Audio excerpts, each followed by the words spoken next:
오늘 공유해드릴 이야기는 가족들과 강원도 여행, 기차에 내 자리는 없었다입니다. 저는 그 길로 예약했던 호텔을 전부 취소했고 시댁 식구들은 길바닥에 나앉게 되었습니다. 나는 컴퓨터 화면을 응시하며 키보드 위에서 마지막 확인키를 눌렀다. 그리고 길게 숨을 내쉬었다. 평창 고급 리조트 설날 가족 패키지 예약 완료.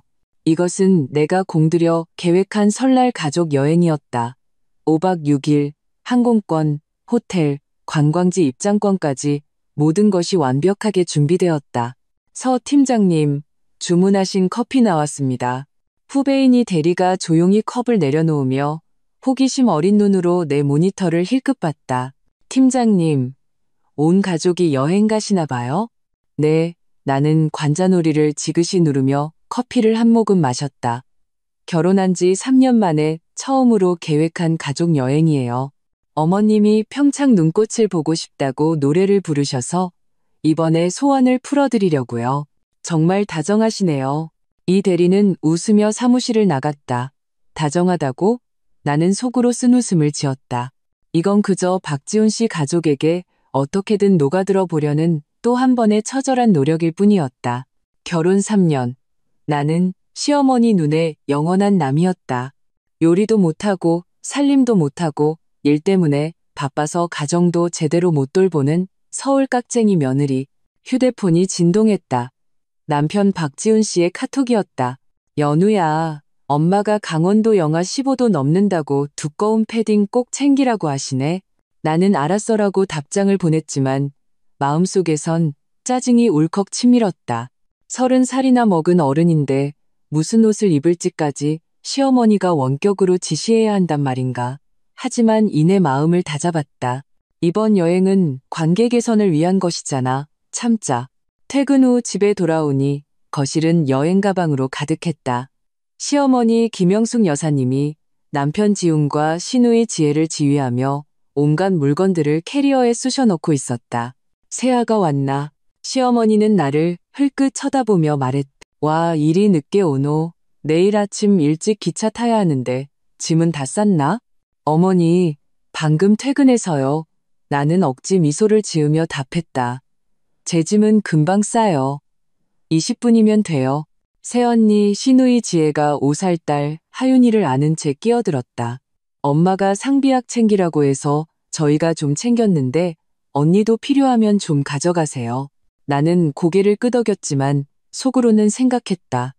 왜 나에게 직접 필요한 걸 묻지 않고 항상 어머님과 시누이를 통해 말을 전하는 걸까?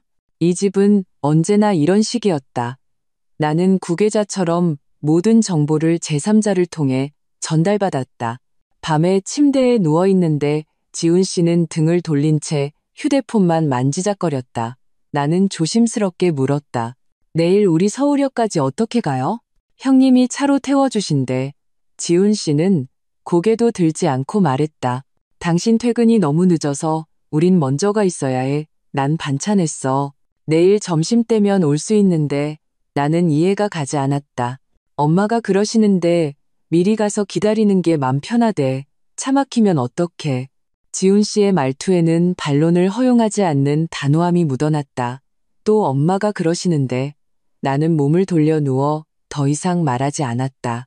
3년 내내 지훈 씨의 모든 결정 뒤에는 엄마가 그러시는데라는 그림자가 어른거렸다. 연애 시절 독립적인 삶을 살겠다던 그 남자는 어디로 사라진 걸까? 다음 날 정오, 나는 서둘러 일을 마치고 집으로 달려갔지만 집은 텅 비어 있었다. 휴대폰에는 지훈 씨가 보낸 카톡 메시지가 와 있었다. 우리 먼저 서울역으로 출발했어. 당신은 KTX 타는 곳으로 바로 와. 나는 그 자리에 얼어붙었다. 같이 가기로 한 거 아니었어? 캐리어를 끌고 택시를 잡아 서울역으로 달려가 승강장으로 뛰어갔지만 역무원은 가족들이 이미 탑승했다고 알려주었다. 하지만 제 승차권은 아직 여기 있는데요. 내가 다급하게 설명했다. 역무원이 시스템을 조회하더니 말했다. 서연우 고객님, 고객님의 좌석은 이미 다른 분이 사용 중인 것으로 나옵니다. 박하윤이라는 어린이 고객님이 탑승하셨네요. 하윤이? 시누이 지혜의 딸. 머리가 띵했다. 지훈 씨에게 전화를 걸자 한참 뒤에야 받았다. 서연우, 아직도 탑승 안 하고 뭐해? 기차 곧 출발한다고. 지훈 씨의 목소리에는 짜증이 가득했다. 내 자리는 어떻게 된 거야? 왜 하윤이가 내 자리에 앉아 있어? 나는 간신히 목소리를 억눌렀다. 아, 그거? 엄마가 하윤이 어리다고 혼자 앉힐 수 없다고 해서 당신 자리를 하윤이한테 줬어. 어차피 당신 일 때문에 바쁘니까 다음 기차 타도 괜찮잖아? 지훈 씨의 말투는 마치 날씨 얘기를 하듯 가벼웠다. 순간 내 몸의 피가 차갑게 식는 것 같았다. 자리를 줬다고? 내 자리인데 나한테 물어보기는 했어? 뭘 그렇게 쪼잔하게 굴어? 지훈 씨가 목소리를 낮췄다. 엄마도 애 생각해서 그런 건데 빨리 다음 표 끊어. 2시간 뒤에 있어. 평창에서 봐. 전화는 끊어졌다. 나는 그 자리에 우두커니 서 있었다. 손에 든 승차권은 구깃구깃하게 구겨져 있었다. 고객님, 역무원이 안쓰럽다는 듯 나를 쳐다봤다. 지금 예매하시면 일반실밖에 없을 수 있습니다. 괜찮아요. 내 목소리는 떨리고 있었다. 표 끊어주세요. 대합실 의자에 앉아 나는 기계적으로 휴대폰을 넘겼다. 신우이 지혜의 인스타그램에는 방금 새로운 게시물이 올라와 있었다. 온 가족 강원도 여행 출발. 사진 속에는 기내에서 환하게 웃고 있는 지훈 씨와 시부모님, 신우인의 가족의 모습이 담겨 있었다. 원래 내 자리였어야 할 그곳에 결국 눈물이 터져 나왔다. 가족에게서 배제된 것은 이번이 처음이 아니었지만 이렇게 노골적인 적은 없었다. 그들은 나에게 통보할 필요조차 느끼지 못한 채 마치 불필요한 짐짝을 처리하듯 멋대로 나를 밀어냈다. 기차가 출발했다. 내 가족, 아니 박지훈과 그의 가족을 태우고 나는 문득 깨달았다. 결혼 3년, 나는 단 한 번도 이 집의 일원이었던 적이 없었다. 나는 그저 필요할 때 나타나고 필요 없을 땐 아무렇게나 버려지는 있으나 마나한 부속품일 뿐이었다. 2시간 후 나는 다음 기차에 올랐다. 좁디 좁은 일반실 좌석은 나를 더욱 숨막히게 했다. 옆자리 아저씨의 코 고는 소리가 천둥처럼 울렸지만 나는 잠을 이룰 수 없었다. 지난 3년의 기억들이 영화처럼 스쳐 지나갔다. 시어머니는 집에 오실 때마다 냉장고와 옷장을 검열하고는 내가 살림을 못한다며 혀를 차셨다. 지훈 씨의 승진 축하 자리에서 시어머니는 굳이 신우이 지혜를 자기 옆에 앉혔고 나는 구석으로 밀려났다. 가족 모임 때마다 그들은 부산 사투리로 자기들끼리만 이야기했고 내가 무슨 말이냐고 물으면 지혜는 그저 아무것도 아니에요라며 웃어넘겼다. 지훈 씨는 단 한 번도 내게 설명해주지 않았다. 기차가 평창역에 도착했을 땐 이미 해가 져 있었다. 휴대폰을 켰지만 부재중 전화나 메시지는 단 한 통도 없었다. 그들은 내가 무사히 도착했는지조차 관심이 없었다. 캐리어를 끌고 역을 나서자 영하 15도의 칼바람이 얼굴을 베는 듯했다. 나는 택시를 잡아 호텔 주소를 말했다. 마음 한편에는 아직 희미한 기대가 남아있었다. 어쩌면 그들이 호텔에서 나를 기다리고 있을지도 모른다고. 어쩌면 지훈 씨가 자신의 잘못을 깨달았을지도 모른다고. 하지만 예약한 5성급 호텔 프런트에서 신분증을 내밀고 체크인을 하려 할 때 직원은 곤란한 표정을 지었다. 서연우 고객님, 예약하신 룸이 취소되었는데요. 네? 그럴 리가요. 제 신용카드로 보증까지 걸어뒀는데 직원이 시스템을 다시 확인했다. 네. 그런데 오늘 오후에 박지훈이라는 남자분께서 전화를 주셔서 고객님께서 못 오시게 되었다며 고객님의 스탠더드룸을 본인들의 패밀리 스위트룸으로 업그레이드해달라고 요청하셨습니다. 저희는 요청대로 처리해드렸습니다. 눈앞이 캄캄해졌다. 내 방을 멋대로 취소한 것도 모자라 내 예약을 이용해 자기들 방을 업그레이드했다고? 이게 대체 무슨 상황이지? 그럼 지금 빈 방이 있나요? 나는 마지막 희망을 걸고 물었다. 정말 죄송합니다만 현재 눈꽃 축제 성수기라 전객실이 만실입니다. 화려하게 빛나는 호텔 로비에 서서 나는 문득 웃음이 터져나왔다. 너무나 씁쓸해서 눈물이 날 지경인 웃음이었다. 박지훈의 마음속에서 나는 호텔방 하나만도 못한 존재였구나. 나는 휴대폰 갤러리를 열어 예약 확정 메일 캡처본을 찾았다. 거기에는 예약자 서연우라고 선명하게 적혀 있었다. 내 손가락은 예약 취소 버튼 위에서 3초간 머물렀다. 그리고 망설임 없이 단호하게 버튼을 눌렀다. 당신들이 나를 필요 없다면 알아서들 즐기시지. 나는 호텔 로비 한가운데 서서 휴대폰 화면을 빠르게 움직였다. 강원도의 한기가 이미 뼛속까지 스며든 것 같았다. 프런트 직원은 동정 어린 눈빛으로 나를 바라봤다. 아마 이렇게 가족에게 버림받은 손님은 처음 봤을 것이다. 고객님, 괜찮으세요? 택시 불러드릴까요? 프런트 직원이 조심스럽게 물었다. 나는 심호흡을 하고 고개를 저었다. 아니요, 괜찮습니다. 그리고는 호텔 문을 나섰다. 살을 내는 듯한 칼바람이 곧바로 뺨을 때렸다. 나는 패딩을 단단히 여미고 캐리어를 끌며 길가에 섰다. 휴대폰 시계는 밤 9시 20분을 가리키고 있었다. 평창의 거리는 여전히 불빛으로 환하고 관광객들로 북적였지만 나만은 갈 곳 없는 외로운 유령처럼 서 있었다. 나는 예약 앱을 다시 켰다. 5개의 룸, 4박, 전부 내 신용카드로 보증되어 있었다. 지훈 씨 가족이 묵고 있는 패밀리 스위트, 시누이 부부의 스탠더드룸, 시부모님의 더블 베드룸, 그리고 원래 내 것이었어야 할 그 방까지. 당신들이 나를 필요 없다면 나는 나직이 읊조리며 망설임 없이 전체 예약 취소 버튼을 눌렀다. 전체 예약을 취소하시겠습니까? 이미 입실한 부분은 실제 이용료로 결제됩니다. 나는 차갑게 웃으며 확인을 눌렀다. 곧바로 카드사에서 승인 취소 문자가 도착했다. 좋아. 적어도 내 카드가 더 긁힐 일은 없겠지. 이어서 나는 카카오 택시 앱을 켜고 근처의 다른 5성급 호텔 이름을 입력했다. 이왕 혼자 지낼 거 더 좋은 데서 지내야지. 호출을 기다리는 동안 나는 휴대폰 데이터 통신을 꺼버렸다. 박지훈네 가족, 이제 슬슬 초조해질 시간이겠지? 새로 잡은 호텔 프런트에서는 혼자 심야에 체크인하는 나를 보더니 친절하게도 룸을 업그레이드해 주었다. 카드를 내밀다 잠시 망설인 나는 거의 쓰지 않던 개인 카드를 꺼냈다. 지훈 씨는 모르는 우리 회사에서 발급해준 법인카드였다. 2808호입니다. 고객님, 룸카드입니다. 짐 들어드릴까요? 아니요, 괜찮습니다. 룸카드를 받아든 순간 갑자기 온몸이 가벼워지는 것을 느꼈다.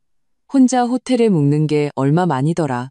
결혼 후 출장은 늘 동료와 함께였고 가족 여행은 언제나 모든 사람의 요구에 맞춰야 했다. 방은 넓고 환했으며 통유리창 밖으로는 평창의 화려한 야경이 펼쳐져 있었다. 나는 캐리어를 한쪽에 던져두고 부드러운 소파에 몸을 묻었. 휴대폰 화면이 켜졌다. 지훈 씨의 부재중 전화가 이미 수십 통화 있었다. 시어머니, 시누이, 심지어 시아버지의 전화까지. 데이터를 켜자마자 휴대폰이 미친 듯이 울렸다. 지훈 씨의 전화였다. 여보세요. 나는 평온하게 전화를 받았다. 서연우, 너 미쳤어. 지훈 씨의 목소리가 고막을 찢을 듯했다. 네가 호텔을 취소해서 지금 우리 가족 전부 호텔에서 쫓겨나서 영하 15도 길바닥에 서 있어. 어머, 나는 창가로 다가가 아래층의 휘황찬란한 거리를 내려다보며 말했다. 안 됐네요. 그게 무슨 태도야. 지훈 씨의 목소리에는 믿을 수 없다는 경악이 담겨 있었다. 당장 호텔 다시 예약해. 아빠 엄마 추워서 쓰러지시겠다고. 박지훈 씨, 나는 그의 말을 끊었다. 당신들이 내 기차표 취소할 때 내가 추울지 안 추울지 물어봤어요? 당신들이 내 방 취소할 때 내가 어디서 자야 할지 생각해봤어요? 전화기 저편이 몇 초간 조용해졌다. 이게 지금 복수하는 거야? 그깟 사소한 일 때문에? 사소한 일? 내 심장이 바늘에 찔린 듯 아팠다. 당신 눈에는 아내가 온 가족에게 따돌림 당하는 게 사소한 일이에요? 내 감정은 단 한 번도 중요하지 않았던 거죠. 그렇죠?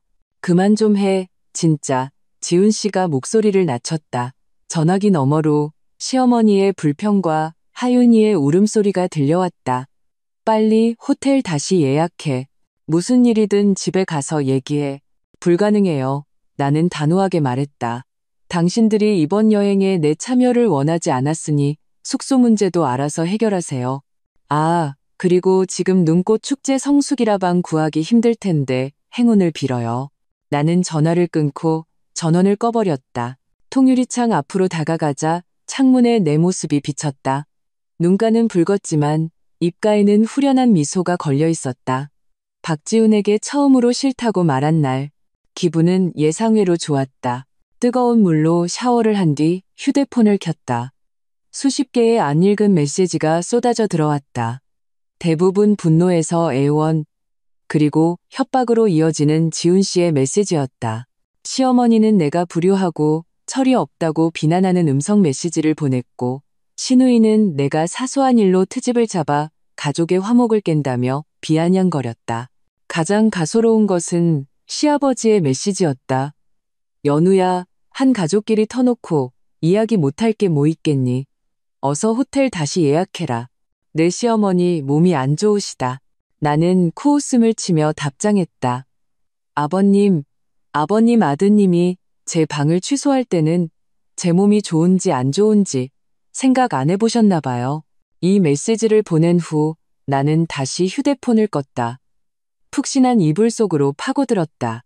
그날 밤 나는 놀라울 정도로 편안하게 잠들었다. 지훈 씨의 코 고는 소리도 한밤중 시어머니의 불시 검문도 없이 오롯이 나만의 평온함만이 가득했다.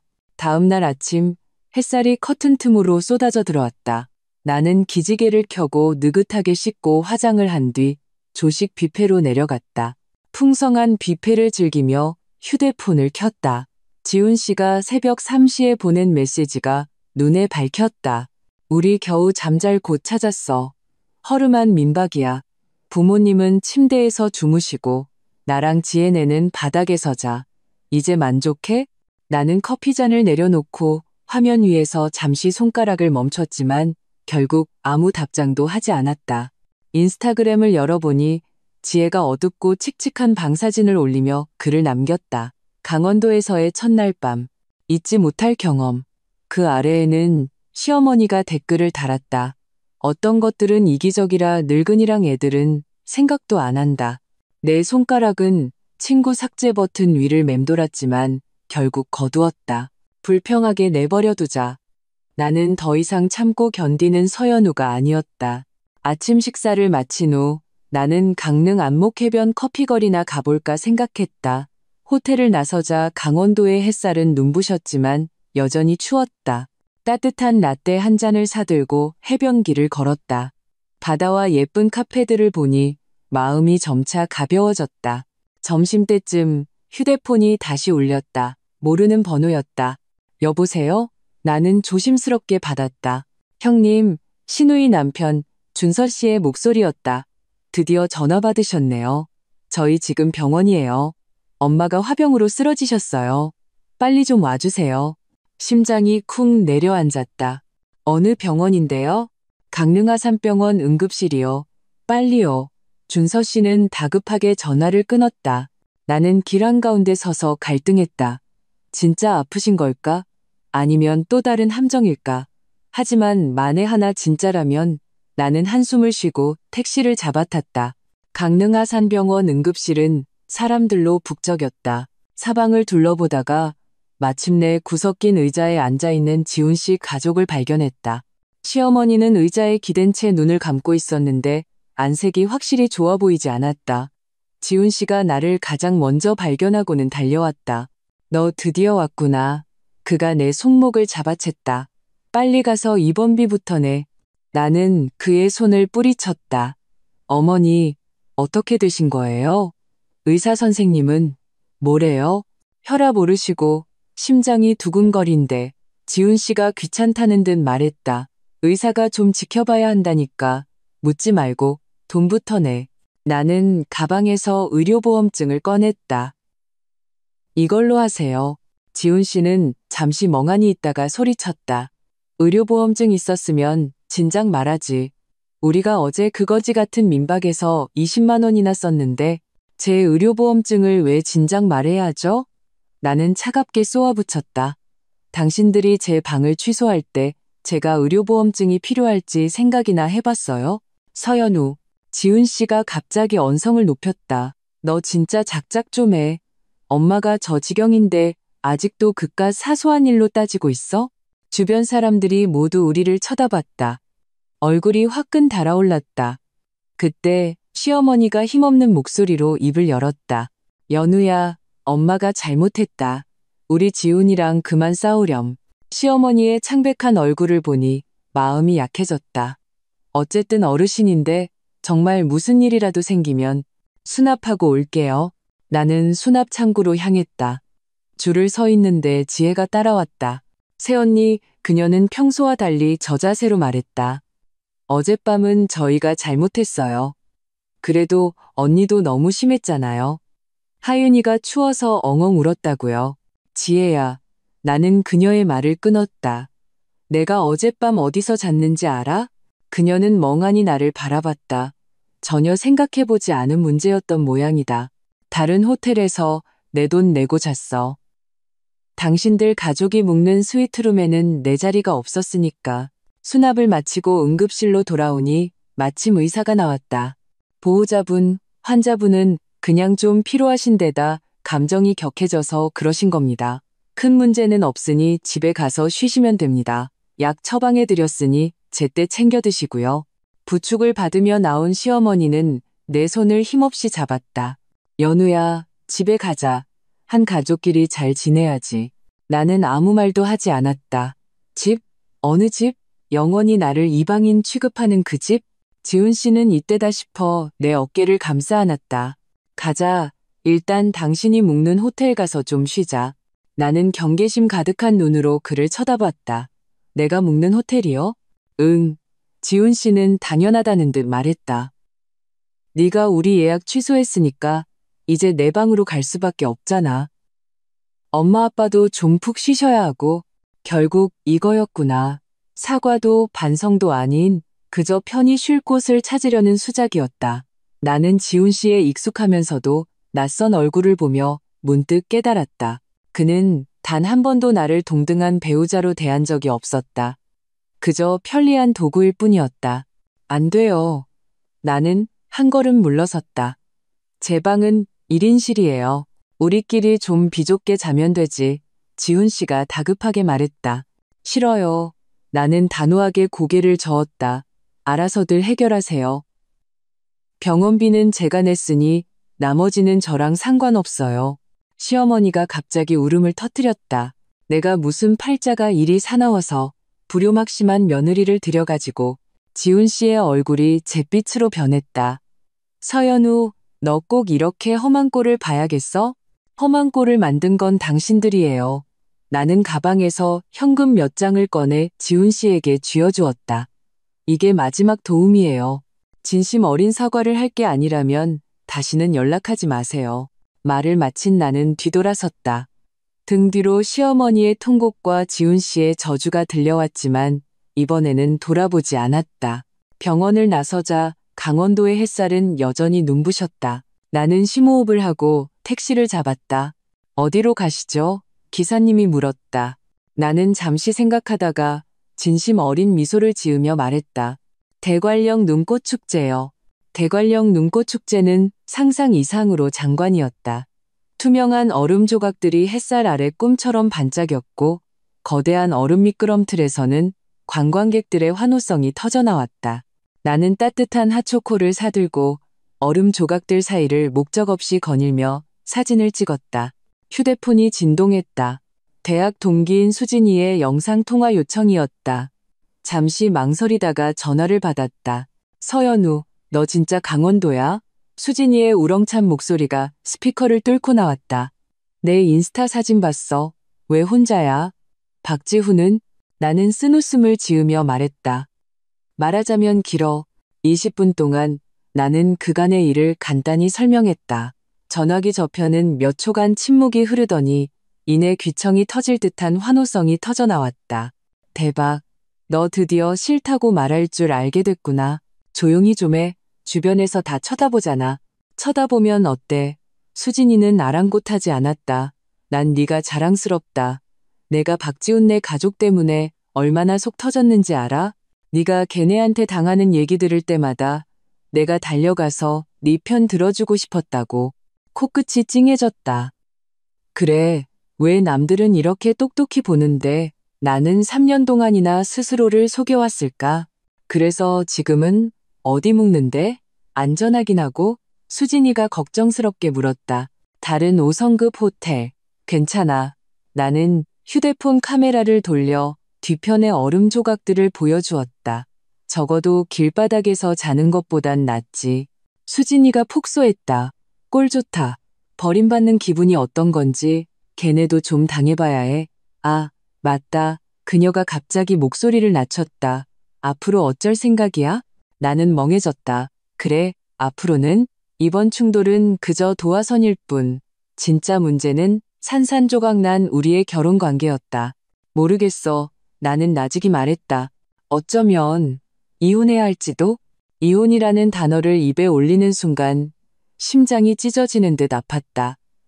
3년의 결혼 생활, 수많은 밤낮을 함께했던 시간들, 정말 이대로 끝내야 하는 걸까? 연우야, 수진이의 목소리가 갑자기 진지해졌다. 네가 어떤 결정을 하든 난 널 지지해. 하지만 이것만 기억해. 증거를 모으고 네 자신을 지켜. 박지훈이랑 그 가족 절대 쉽게 널 놔주지 않을 거야. 전화를 끊고 나는 거대한 얼음성 앞에서 멍하니 서 있었다. 결혼은 이 얼음 조각 같았다. 단단하고 아름다워 보이지만 실은 너무나 연약해서 온도가 조금만 변해도 녹아내려 버리는. 날이 어두워지자 얼음 조각 속에 오색등이 하나둘 켜지며 눈꽃 축제장은 환상적인 동화 왕국으로 변했다. 나는 셀카를 찍어 인스타그램에 올렸다. 혼자 하는 여행, 의외의 아름다움. 예상대로 몇 분 후 지훈 씨에게서 전화가 걸려왔다. 너 지금 눈꽃 축제에 있어? 그의 목소리에는 억눌린 분노가 담겨 있었다. 우린 병원이랑 민박오 가면서 고생하는데 넌 아주 신나게 혼자 잘 노는구나. 네, 아주 즐거워요. 나는 평온하게 대답했다. 3년 만에 처음으로 나 자신을 위해 살고 있거든요. 지훈 씨는 기가 막힌 듯 말을 잇지 못했다. 대체 원하는 게 뭐야? 진심 어린 사과를 원해요. 나는 얼음 위로 속으로 걸어 들어가며 말했다. 차가운 한기가 부츠를 뚫고 발바닥으로 스며들었다. 당신들이 잘못했다는 걸 인정하고 변하겠다고 약속하는 거요. 알았어, 알았어. 내가 사과할게. 됐지? 지훈 씨가 참을성 없다는 듯 말했다. 이제 호텔 다시 예약해 줄 수 있어? 그거지 같은 민박. 정말 못 견디겠다고. 또 이런 식이다. 그저 목적을 달성하기 위한 무성의한 태도. 내 마음은 차갑게 가라앉았다. 박지훈 씨, 당신은 문제가 뭔지 전혀 모르고 있군요. 문제는 네가 사소한 걸로 트집 잡는 거지. 지훈 씨가 갑자기 폭발했다. 그깟짜리 하나 가지고 이렇게까지 난리를 쳐야겠어? 남들이 우리를 어떻게 보겠냐고. 남들? 나는 냉소했다. 당신은 언제나 남들의 시선만 신경 썼지. 내 감정은 단 한 번도 신경 쓴 적 없어. 서연우, 지훈 씨가 이를 갈며 말했다. 마지막으로 묻는다. 호텔 예약할 거야? 안 할 거야? 안 해. 나는 단호하게 대답했다. 좋아. 아주 좋아. 지훈 씨가 으르렁거렸다. 후회하지 마. 전화는 거칠게 끊겼다. 나는 얼음 위로 한가운데 서서 입에서 나오는 하얀 입김이 눈앞에서 흩어지는 것을 보았다. 이번에는 정말로 지훈 씨를 제대로 화나게 한 모양이다. 예전 경험에 비추어 보면 이제부터는 친척들의 전화 폭탄, 도덕적 비난, 심지어 협박까지 이어질 터였다. 예상대로 10분도 안 돼 시어머니에게서 전화가 왔다. 연우야, 시어머니의 목소리는 힘없고 가련했다. 엄마가 잘못했다. 돌아오렴. 우리 지훈이 성질이 급해서 그러니 네가 좀 이해해다오. 어머니, 나는 그녀의 말을 끊었다. 정말 뭐가 잘못됐는지 알고 계세요? 전화기 저편은 잠시 침묵했다. 한 가족끼리 하룻밤 원수지고 살 수는 없지 않니? 또 이런 식의 물타기? 나는 심호흡을 했다. 어머니, 저도 생각할 시간이 필요해요. 몸조리 잘하세요. 전화를 끊고 재빨리 휴대폰을 껐다. 오늘의 즐거움을 그들에게 망치게 할 수는 없었다. 나는 가장 높은 얼음 미끄럼틀을 타기로 했다. 줄을 서 있는데 등 뒤에서 익숙한 목소리가 들려왔다. 새언니. 몸이 굳었다. 천천히 뒤를 돌아보자 지혜와 준서 씨가 굳은 얼굴로 서 있었다. 하윤이는 준서 씨 품에 안겨 잠들어 있었다. 정말 우연이네요.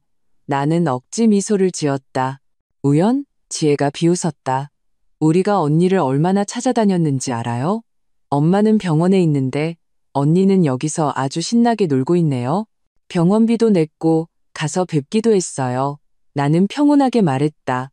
의사 선생님이 큰 문제 아니라고 하셨잖아요. 지혜는 분해서 얼굴이 파랗게 질렸다. 우리가 어젯밤 어떻게 지냈는지 알아? 그거지 같은 민방난방도 제대로 안 돼서 하윤이 밤새 열났다고. 그건 당신들 선택이었잖아요. 나는 그녀의 말을 끊었다. 나를 존중하는 걸 선택할 수도 있었지만 당신들은 그러지 않았죠. 다음 분 타세요.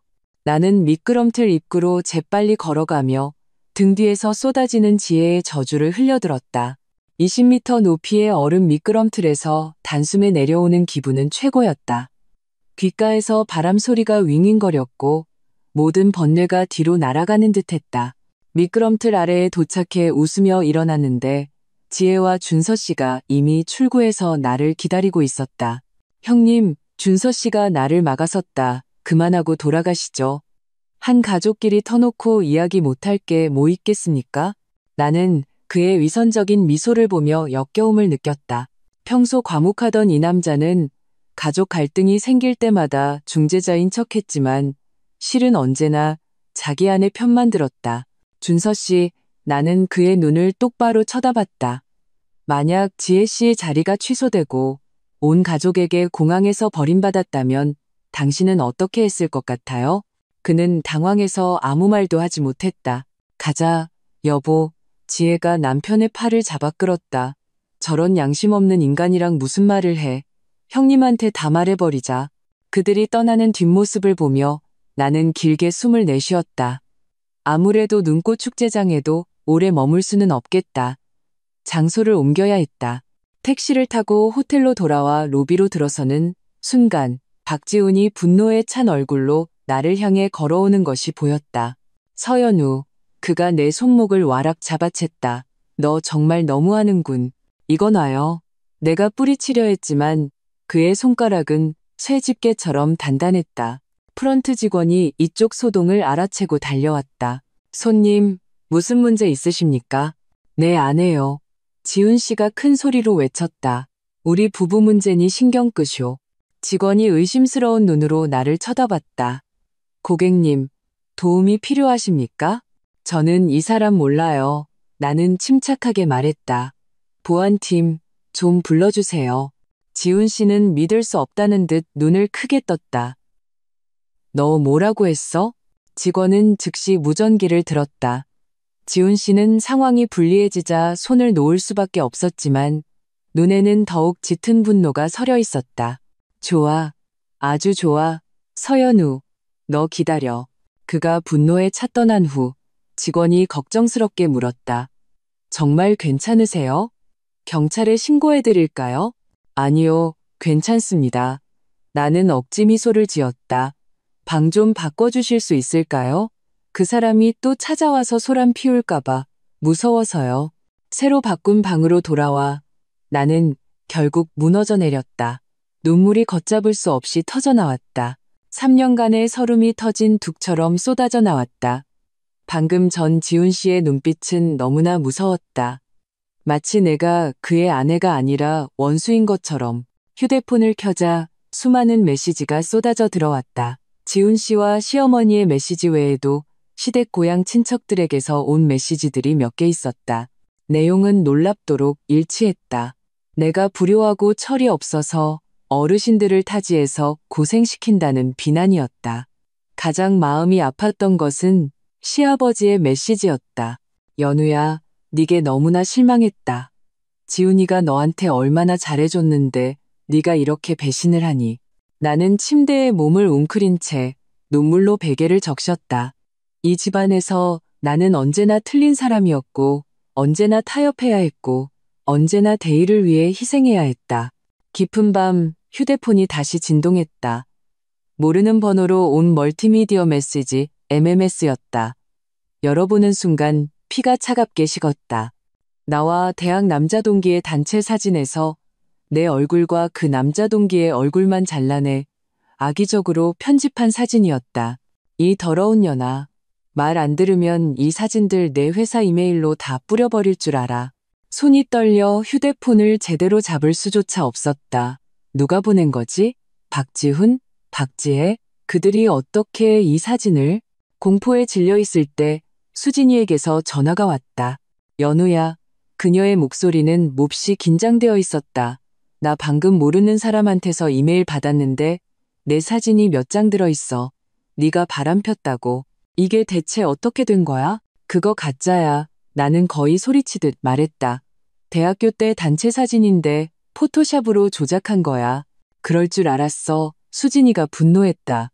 틀림없이 박지훈 내 짓이야. 벌써부터 널 깎아내리기 시작한 거라고. 심장이 바닥으로 가라앉았다. 나를 굴복시키기 위해 내 명예를 더럽히는 것도 서슴지 않는구나. 이게 소위 가족이라는 것인가? 수진아, 내 목소리가 떨렸다. 나 어떻게 해야 해? 잘 들어. 수진이의 목소리는 단호하고 침착했다. 첫째, 모든 증거를 저장해. 둘째, 어떤 메시지에도 답장하지 마. 셋째, 내일 당장 서울로 돌아와. 혼자 강원도에 있지 마. 넷째, 변호사를 찾아. 빠를수록 좋아. 전화를 끊고 나는 뜬 눈으로 밤을 새웠다. 창밖의 평창은 불빛으로 환했지만 내 결혼 생활은 그날 밤 완벽한 어둠 속으로 가라앉았다. 아침 햇살이 커튼 틈으로 새어 들어왔다. 나는 천장을 응시했다. 눈은 뻑뻑하고 아팠다. 밤을 꼬박 새웠지만 머릿속은 오히려 비정상적으로 맑았다.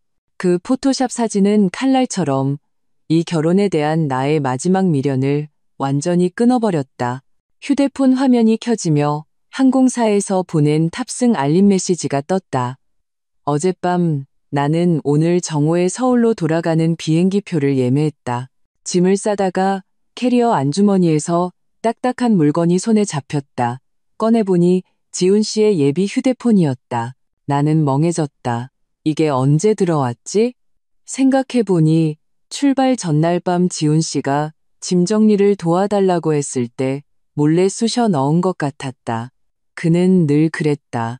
안 쓰는 물건을 내 가방에 아무렇게나 쑤셔 넣고는 내 짐이 무거워질 거라는 생각은 전혀 하지 않았다. 그냥 버리려다가 귀신에 홀린 듯 전원 버튼을 눌렀다. 휴대폰에는 비밀번호가 걸려 있었다. 지훈 씨의 생일, 우리의 결혼기념일을 입력해봤지만 모두 틀렸다. 포기하려던 순간 문득 영감이 떠올라 시어머니의 생일을 입력했다. 잠금이 풀렸다. 역시 마마보이. 나는 차갑게 웃으며 통화 기록과 사진첩을 대충 훑어보았다. 별다른 건 없었다. 끄려던 순간 카카오톡 메시지 하나가 불쑥 튀어나왔다. 지훈 씨, 보고 싶어요. 언제 돌아오세요? 프로필 사진은 젊은 여자의 셀카였다. 이름은 행정팀 미나윤. 심장이 쿵 내려앉았다. 대화창을 열자 눈앞의 글자들이 칼날처럼 심장을 파고들었다. 지훈 씨, 어젯밤 너무 짜릿했어요. 하마터면 와이프한테 들킬 뻔했잖아요. 언제 이혼할 거예요? 설날에 부모님께 인사드리러 간다고 약속했잖아요. 와이프 진짜 짜증나요. 맨날 감시하고. 저는 그냥 지훈 씨가 즐거우면 되는데. 나는 두 손을 부들부들 떨며 화면을 넘겼다. 이게 뭐지? 가족여행? 부모님께 효도? 전부 거짓말이었던 것이다. 박지훈이 온 가족을 강원도로 데려온 것은 그저 회사 여직원과의 불륜을 덮기 위한 위장이었다. 역겨움을 참으며 모든 대화 기록을 캡처했다. 그리고 다른 증거를 계속 찾아 나섰다. 휴대폰 클라우드 사진첩에서 나는 몇 장의 다정한 커플 사진과 호텔 숙박 영수증을 발견했다. 기간은 반년이나 지속되어 있었다. 가장 기가 막혔던 것은 그중 한 영수증의 날짜가 바로 내 생일이었다는 점이다. 그날 지훈 씨는 회사 야근이라며 새벽에야 집에 들어왔었다. 박지훈. 나는 이를 갈며 그의 이름을 읊조렸다. 눈물이 시야를 흐렸다. 3년의 결혼 생활이 결국 이런 배신으로 돌아왔구나. 증거를 모두 내 이메일로 백업한 후 나는 냉정을 되찾았다. 지금은 무너질 때가 아니었다. 나 자신을 지켜야 했다. 수진이의 조언대로 나는 변호사가 필요했다. 막 나서려는데 방전화가 갑자기 울렸다. 프런트에서 박지훈이라는 남자가 로비에서 나를 기다리고 있으며 급한 일이 있다고 전해왔다. 박지훈? 그가 어떻게 여기를 알았지? 나는 휴대폰을 꽉 쥐고 정면으로 맞서기로 결심했다. 엘리베이터를 타고 내려가면서 나는 머릿속으로 온갖 상황을 시뮬레이션했다. 하지만 로비의 광경을 보는 순간 나는 얼어붙었다. 지훈 씨뿐만 아니라 시어머니, 시누이네 가족, 심지어 시아버지까지 와 있었다. 온 가족이 로비 소파에 나란히 앉아 마치 배심원단처럼 나를 기다리고 있었다. 연우야, 지훈 씨가 나를 가장 먼저 보고는 달려왔다. 얼굴에는 내가 익히 아는 비굴한 미소가 걸려 있었다. 우리 얘기 좀 해. 나는 한 걸음 물러서며 그가 내민 손을 피했다. 할 얘기 없어요. 당신 행정팀 미나윤 씨가 이미 모든 걸 말해줬으니까. 지훈 씨의 얼굴이 순식간에 새하얗게 질렸다. 네가 어떻게 알아? 사람이 모르게 하려면 처음부터 하지 말았어야죠. 나는 차갑게 말했다. 목소리는 크지 않았지만 온 가족이 듣기에 충분했다. 반년간의 불륜, 호텔 숙박 기록 전부 다 봤어요. 로비는 순간 정적이 흘렀다. 시어머니가 벌떡 일어섰다. 연우야, 너 지금 무슨 헛소리를 하는 거냐? 어머니, 아드님이 말씀 안 드렸나 봐요? 나는 비웃으며 말했다. 서울에 하윤이라는 애인이 하나 있는데 어머니 손녀랑 이름이 똑같네요. 지혜가 숨을 들이켰고 시아버지의 얼굴은 잿빛으로 변했다. 지훈 씨는 당황해서 가족들을 한번 쳐다보고는 다시 나를 향해 돌아섰다. 연우야, 내 말 좀 들어봐. 설명할게. 뭘 설명해요? 나는 휴대폰을 꺼내 들었다. 이 카톡 메시지를 설명할 건가요? 아니면 내 생일날 당신이 사실 그 여자랑 호텔에 있었던 걸 설명할 건가요? 지훈 씨가 갑자기 무릎을 꿇었다. 연우야, 내가 잘못했어. 그 여자가 날 유혹한 거야. 난 너밖에 사랑 안 해. 이 장면은 너무나 황당해서 웃음이 나올 지경이었다. 언젠가 드라마에서 이런 장면을 볼 때는 여주인공을 동정했었는데 막상 내 일이 되니 역겨울 뿐이었다. 일어나요. 연기 그만하고. 나는 평온하게 말했다. 우린 이미 끝났어요. 안 돼. 지훈 씨가 갑자기 내 어깨를 잡아챘다. 이럴 순 없어. 난 이혼 못해. 그의 손가락이 살을 파고들었고 나는 아픔에 미간을 찌푸렸다. 로비 보안 요원들이 즉시 달려왔다. 손님, 손 놓으시죠. 지훈 씨는 마지못해 나를 놓았지만 눈에는 더욱 짙은 분노가 서려 있었다. 서연우, 너 너무 심하게 굴지 마. 이혼이 그렇게 쉬울 줄 알아? 내가 널 사회에서 매장시켜버릴 거야. 그래요? 나는 휴대폰 갤러리를 열어 그 음란한 대화 기록을 띄웠다. 이걸 당신 회사 전체 메일로 보내면 누가 매장당할지 궁금하네요. 지훈 씨는 벼락이라도 맞은 듯 그 자리에 얼어붙었다. 시어머니가 달려와 내 휴대폰을 뺏으려 했다. 너 뭐 하는 짓이야? 집안 망신시키려고. 나는 날렵하게 그녀를 피했다.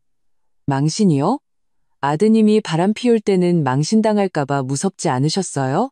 나는 지훈 씨를 향해 돌아섰다. 증거는 전부 저장해뒀어요. 이혼 서류는 보내줄게요. 동의하지 않으면 법정에서 봅시다. 말을 마친 나는 엘리베이터로 향했다. 등 뒤에서 지훈 씨가 히스테릭하게 외치는 소리가 들렸다. 서연우, 너 두고 봐. 내가 가만 안 둬?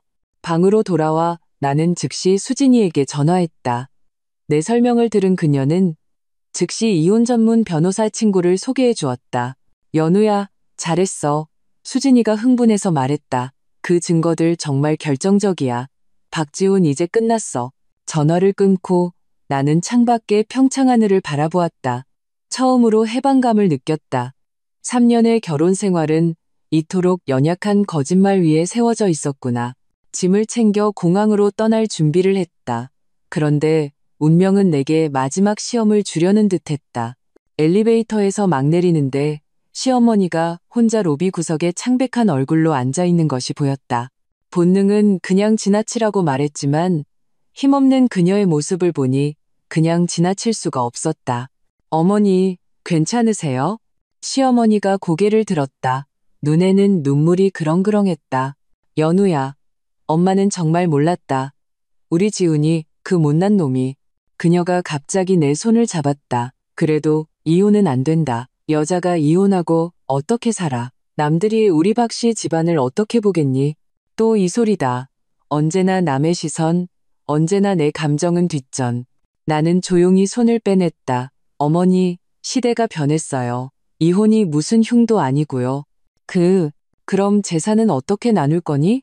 시어머니의 눈빛이 갑자기 날카로워졌다.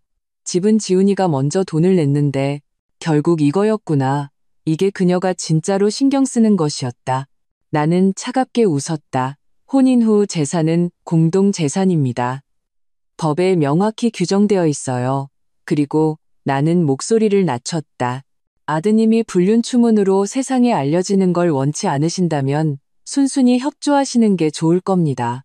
시어머니의 얼굴이 여러 번 변하더니 결국 힘없이 의자에 주저앉았다. 너 변했구나. 네, 변했어요. 나는 캐리어를 끌며 말했다. 더 이상 당하고만 살지 않기로 했거든요. 호텔을 나서자 평창의 햇살이 눈부시게 쏟아졌다. 나는 차가운 공기를 깊이 들이마셨다. 온몸이 새로워지는 기분이었다. 공항으로 가는 택시 안에서 나는 지훈 씨와 모든 시댁 식구들의 연락처를 삭제했다.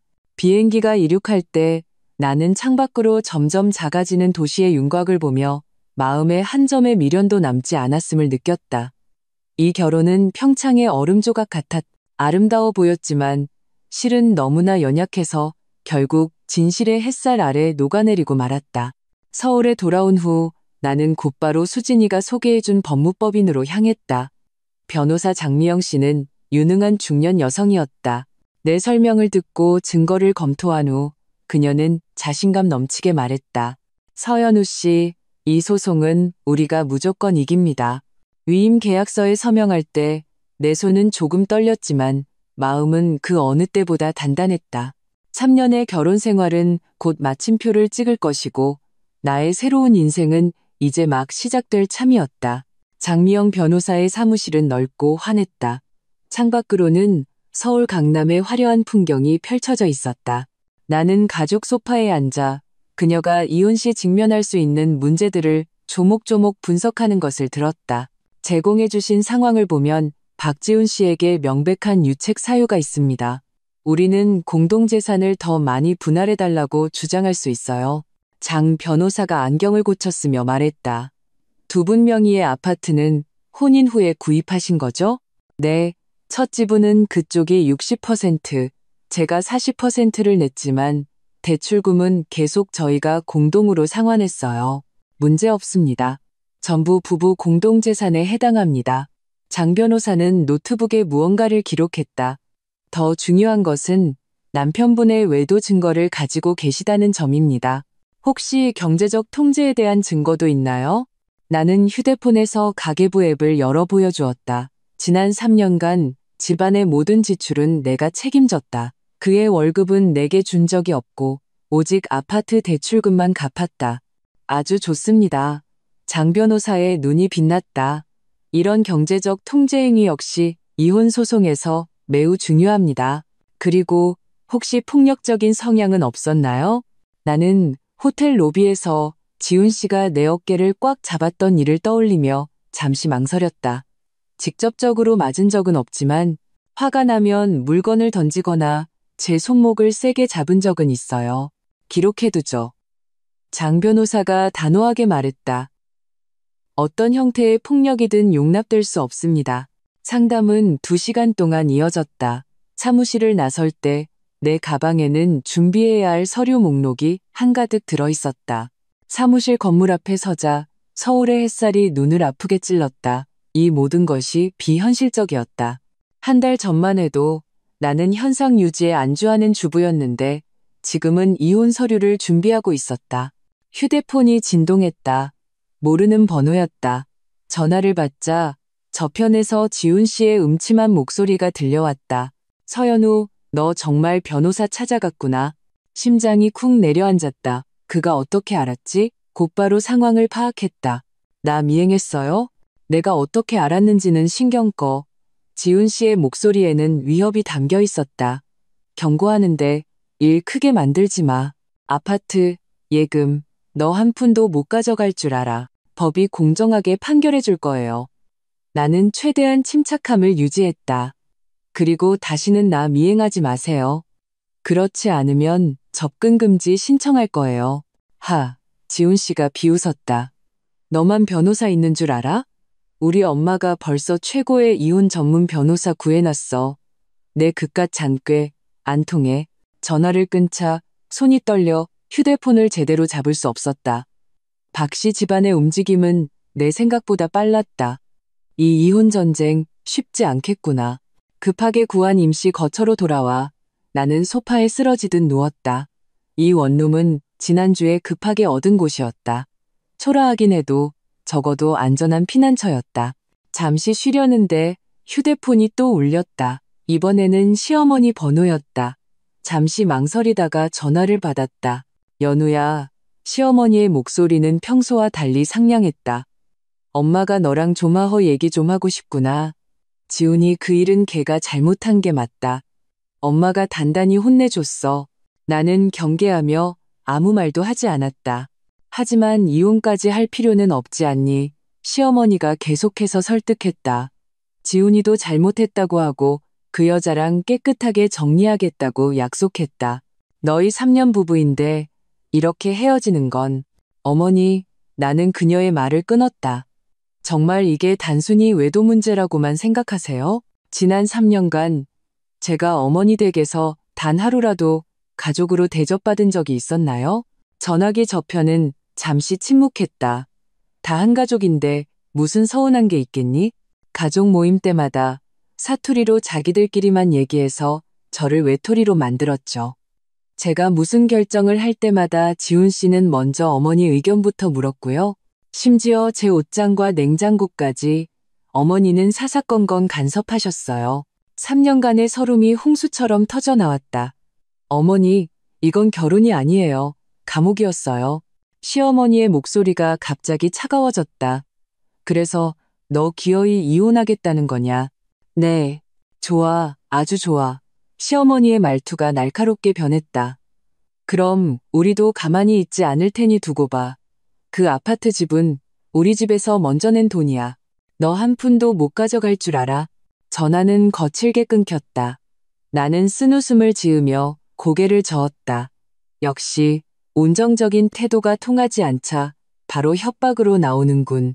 휴대폰을 끄고 쉬려는데 카카오톡 친구 신청 알림이 떴다. 저는 김도연입니다. 서울에 계시다고 들었어요. 김도연? 내 대학 동기였다. 졸업 후에는 거의 연락이 없었는데 그가 갑자기 왜 나를? 호기심에 친구 신청을 수락했다. 연우야, 정말 너구나. 도연 씨에게서 바로 메시지가 왔다. 나 최근에 외국에서 돌아왔는데 수진이한테 네가 서울에 있다고 들었어. 같이 밥 한번 먹자. 나는 잠시 망설였다. 지금 이 민감한 시기에 옛 동기를 만나는 게 괜찮을까? 하지만 이내 생각을 바꿨다. 내가 왜 나만의 사회생활을 하면 안 되지? 좋아. 언제? 약속을 잡고 나니 이상하게 마음이 가벼워졌다. 어쩌면 이것이 새로운 삶의 시작일지도 모른다. 옛 친구와 다시 연락하고 사회적 관계를 재건하고 결혼 생활 속에서 잃어버렸던 나 자신을 되찾는 것. 다음 날 아침 나는 장 변호사의 조언에 따라 은행에 가서 모든 계좌의 거래 내역을 출력하고 구청에서 부동산 정보도 발급받았다. 집으로 돌아가려는데 휴대폰이 급하게 울렸다. 팀장님, 내 후배 이대리였다. 목소리는 당황해 있었다. 빨리 회사로 와보셔야겠어요.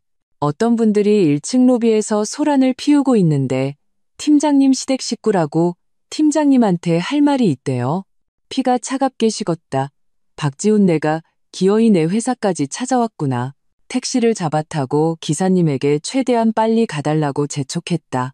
멀리서도 회사 로비에 사람들이 모여 있는 것이 보였다.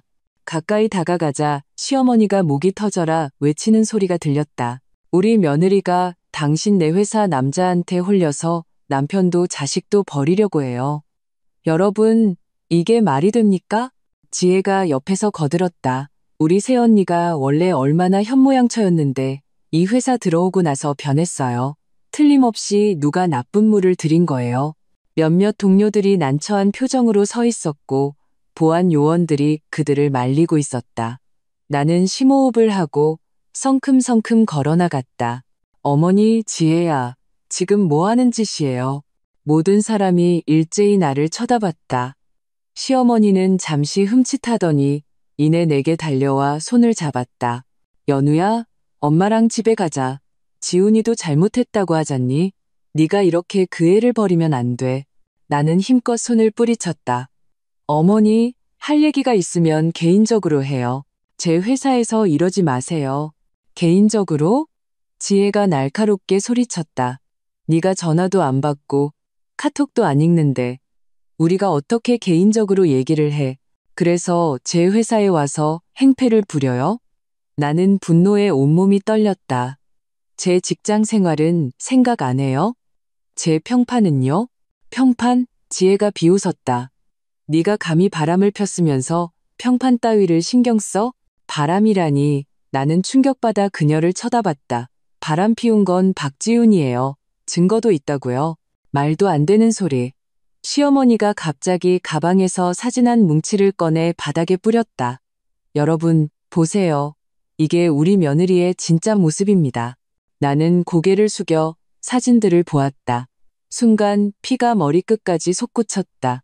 또 그 포토샵으로 조작된 나와 남자 동기의 사진들이었다. 이건 조작된 거예요. 내가 허리를 숙여 사진을 주우려 하자 지혜가 나를 밀쳐냈다. 네가 저지르고도 발뺌하는구나. 우리 오빠가 너한테 얼마나 잘해줬는데 네가 이렇게 배신을 해? 장내는 아수라장이 되었다. 보안 요원들은 마침내 참을 수 없다는 듯 시어머니와 지혜를 강제로 밖으로 끌어냈다. 끌려 나가기 전 시어머니는 뒤돌아 나를 아크느니 쏘아보았다. 서연우, 네가 이렇게 나오면 우리도 가만 안 있을 줄 알아. 동료들이 동정 어린 눈으로 나를 쳐다봤다. 누군가 조용히 바닥의 사진들을 주워 내게 건넸다. 나는 떨리는 손으로 사진을 받아들었다. 눈물이 눈眶에 그렁그렁했다. 팀장님, 이 대리가 걱정스럽게 나를 쳐다봤다. 휴게실 가서 좀 쉬시는 게. 나는 고개를 저었다. 그리고 곧장 인사팀으로 향했다. 이런 일은 먼저 보고해야 했다. 그렇지 않으면 나중에 더 큰 문제가 될 수 있었다. 인사팀장은 내 설명을 듣고 위로하듯 내 어깨를 두드렸다. 회사에서도 직원들의 개인적인 문제는 이해합니다. 하지만 오늘 같은 소동은 다시 일어나선 안 돼요. 회사 이미지가 너무 나빠집니다. 알고 있습니다. 나는 부끄러움에 고개를 숙였다. 최대한 빨리 처리하겠습니다. 그리고 인사팀장이 잠시 망설였다. 이 사진들 정말 조작된 거 확실해요? 100% 확실합니다. 나는 간절하게 말했다. 원본 사진도 있고 증명할 수 있어요. 시간도 맞지 않고 이 사진 속 옷은 제가 가진 적도 없는 옷이에요. 인사팀장이 고개를 끄덕였다. 그렇다면 다행이군요. 하지만 연우 씨, 경영진에서도 연우 씨를 좋게 보고 있고 내년 승진도 유력한데 이런 시기에 가정불화가 터져서 심장이 쿵 내려앉았다. 그가 차마 입 밖에 내지 못한 말을 나는 알아들었다. 이혼이 내 커리어에 영향을 미칠 것이라는 뜻이었다.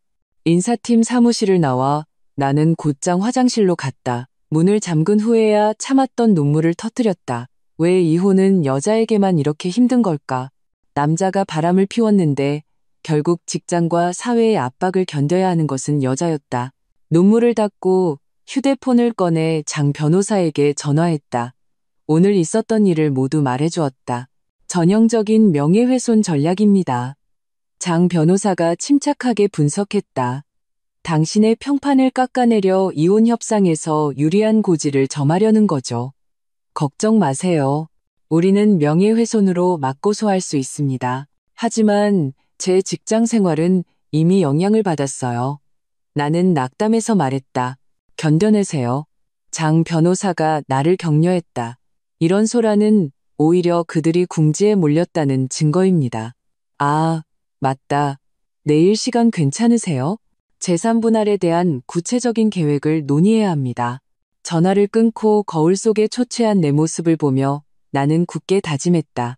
박씨 집안이 전쟁을 선포한 이상 나도 끝까지 맞서 싸우리라. 퇴근할 때 나는 회사 앞에서 뜻밖에도 김도연 씨를 만났다. 그는 검은색 세단에 기댄 채 나를 보고 미소 지으며 손을 흔들었다. 수진이한테 오늘 힘든 일 있었다고 들었어. 그가 다가와 조용히 말했다. 친구가 필요할 것 같아서 코끝이 찡해지며 또 눈물이 날 뻔했다. 이 가장 비참한 순간에 거의 낯선 옛 동기가 내게 가장 큰 위로를 주었다. 고마워요. 나는 목이 메어 말했다. 근데 지금 제 모습이 너무 엉망이라. 아니, 당신은 아주 용감해요. 도연 씨가 진심 어린 눈으로 나를 쳐다봤다. 새롭게 시작할 용기를 가진 사람은 많지 않아요. 그는 나를 조용한 레스토랑으로 데려가 민감한 주제는 피하고 대학 시절과 그동안의 살아온 이야기만 나누었다. 어느새 팽팽했던 내 신경이 풀리고 몇 번이고 웃음을 터뜨렸다. 저녁 식사가 끝날 무렵 도연 씨가 갑자기 진지하게 말했다. 연우 씨, 어떤 도움이든 필요하면 언제든 연락해요. 저도 법조계에 친구들이 좀 있거든요. 나는 고마운 마음에 고개를 끄덕였다. 레스토랑을 나서자 밤바람이 얼굴을 스쳤다. 나는 문득 깨달았다. 이 세상에는 아직도 이렇게 좋은 사람과 좋은 일들이 많은데 나는 불행한 결혼 생활 속에서 3년이라는 시간을 낭비했구나. 집에 돌아와 씻으려는데 휴대폰이 또 울렸다. 이번에는 지훈 씨였다. 잠시 망설이다가 전화를 받았다. 이제 만족해? 지훈 씨의 차가운 목소리가 들려왔다. 오늘 그 쇼 만족하냐고. 박지훈 씨, 나는 지친 목소리로 말했다. 우리 그냥 어른답게 문제를 해결할 수는 없을까요? 어른답게? 그가 비웃었다. 네가 변호사 찾아가서 증거 모을 때는 어른답게 해결할 생각은 안 했나 보지? 먼저 시작한 건 당신들이. 듣기 싫어? 지훈 씨가 내 말을 끊었다. 우리 엄마가 말했어. 너한테 마지막 기회를 주겠다고. 이혼 소송 취하하고 집에 돌아와서 조용히 살아. 그럼 우리도 없었던 일로 해줄게. 그렇지 않으면요? 나는 휴대폰을 꽉 쥐었다. 그렇지 않으면 너 이 업계에서 발도 못 붙일 줄 알아. 지훈 씨가 목소리를 낮췄다. 우리 엄마가 너네 회사 대주주랑 아는 사이야. 무슨 말인지 알겠어? 온몸이 차가워졌다. 결국 이거였구나. 이게 그들의 비장의 무기였다. 내 커리어를 가지고 나를 위협하는 것. 박지훈 씨. 나는 한자 한자 힘주어 말했다. 나는 차라리 실업자가 될지언정 그 감옥으로는 돌아가지 않을 거예요. 전화기 저편은 몇 초간 침묵했다. 그리고 지훈 씨가 이를 가는 소리가 들려왔다. 그럼 넌 실업자가 될 준비나 해. 이 더러운 년아. 통화는 거칠게 끊겼다. 나는 창가에 서서 서울의 화려한 야경을 바라보았다. 마음은 오히려 이상하게 평온했다. 위협, 협박, 명예훼손.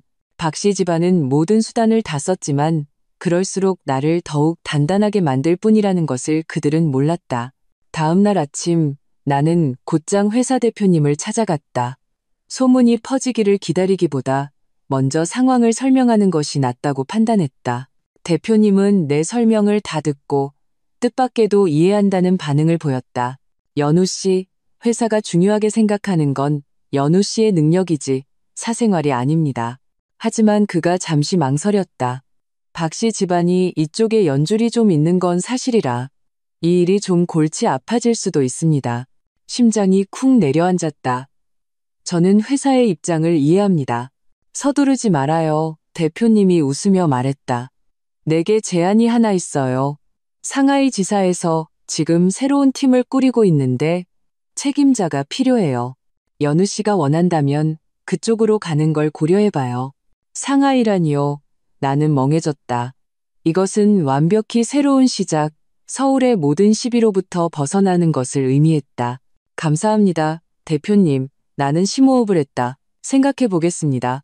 대표님 사무실을 나와 나는 즉시 장 변호사에게 연락했다. 이 새로운 상황을 알려주었다. 법적으로 근무지 이동은 이혼 절차에 영향을 미치지 않습니다. 장 변호사가 분석했다. 하지만 전략적으로 보면 서울을 떠나는 것이 좋은 선택일 수 있어요. 박 씨 집안의 소란을 피하면서 동시에 당신이 결혼을 지키기 위해 노력했다는 것을 보여줄 수 있죠. 노력이요? 나는 이해가 가지 않았다. 네, 법정에서 우리는 당신이 근무지 이동까지 감수하며 결혼을 지키려고 노력했다고 강조할 겁니다. 장 변호사가 설명했다. 이것은 이혼의 책임이 전적으로 박지훈 씨의 과실에 있다는 것을 더욱 명확하게 증명해 줄 겁니다. 전화를 끊고 나는 창가에 서서 생각에 잠겼다. 상하이는 새로운 삶, 새로운 기회를 의미했지만 동시에 이 전쟁에서 잠시 도망치는 것을 의미했다. 정말 가야 할까? 망설이고 있을 때 도연 씨에게서 메시지가 왔다. 상하이로 갈 수도 있다고 들었어요. 저 마침 다음 주에 그쪽으로 출장 가는데 같이 커피 한잔 할래요? 현지 친구들 소개해 줄게요. 나는 미소 지으며 답장했다. 좋아요. 어쩌면 이것이 운명이 내게 주는 신호일지도 모른다. 그날 밤 나는 대담한 결정을 내렸다. 발령을 수락하고 상하이로 가기로. 하지만 그 전에 박지훈과의 집으로 돌아가 내 개인 물품과 중요한 서류들을 가져와야 했다. 나는 지훈 씨에게 메시지를 보냈다. 내일 오전에 짐 가지러 갈 테니 집에 없었으면 좋겠어요. 그는 곧바로 답장했다. 마음대로 해. 다음 날 예비 열쇠로 집문을 열자 낯선 향수 냄새가 코를 찔렀다. 거실에는 여성의 옷가지들이 흩어져 있었고 식탁 위에는 마시다만 와인잔 2개가 놓여 있었다. 심장이 쿵 내려앉았다. 나는 서둘러 침실로 향했다. 문을 여는 순간 그 자리에 얼어붙었다. 박지훈과 한 젊은 여자가 벌거벗은 채로 우리 침대에 뒤엉켜 잠들어 있었다. 침대 시트에는 의심스러운 흔적까지 남아 있었다. 그 여자는 그의 휴대폰에 행정팀 미나윤이라고 저장되어 있던 바로 그 여자였다. 나는 침실문 앞에 서 있었다. 혈관 속의 피가 그대로 굳어버린 것 같았다. 침대 위에 2사람은 깊이 잠들어 내 존재를 전혀 눈치채지 못했다. 지훈 씨는 심지어 가벼운 코를 골며 한쪽 팔을 그 여자 몸 위에 거만하게 걸치고 있었다.